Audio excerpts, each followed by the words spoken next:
Pemerintah Desa Singabangsa, Kecamatan Tenjo, Kabupaten Bogor melaksanakan launching ketahanan pangan. Kegiatan tersebut dilaksanakan di perkebunan warga dengan sejumlah petani Gapoktan, Desa Singabangsa, serta pemerintah Kecamatan Tenjo. Sementara itu, launching ketahanan pangan ini merupakan suatu kondisi terpenuhinya kebutuhan pangan bagi rumah tangga yang tercermin dari ketersediaan pangan secara cukup. Kegiatan ini sebagai kestabilan ekonomi masyarakat di pedesaan, khususnya di wilayah Kecamatan Tenjo.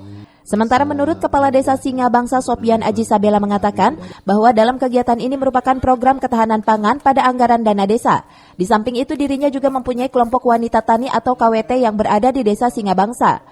Hari ini kegiatan launching ketahanan pangan di Desa Singabangsa. Jadi kita memprogramkan untuk ketahanan pangan. Terus? Alhamdulillah launching sudah beres. Ketahanan pangan Desa Singabangsa memprogramkan satu peternakan kambing, terus KWT itu kelompok wanita tani. Kita membuat hidroponik di belakang kantor desa, dan sekarang untuk poktan.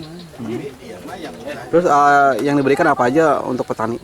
Berikan itu alat-alat pertanian seperti kultivator, mesin air, dan potong rumput, terus bibit dan pupuk.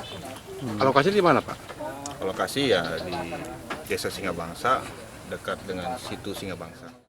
Lebih lanjut, Aji berharap dengan adanya program ketahanan pangan ini dirinya menginginkan stok ketersediaan pangan ini untuk masyarakat pasca COVID-19 lalu. Dari Tenjo, Kabupaten Bogor, Iwan Setiawan melaporkan.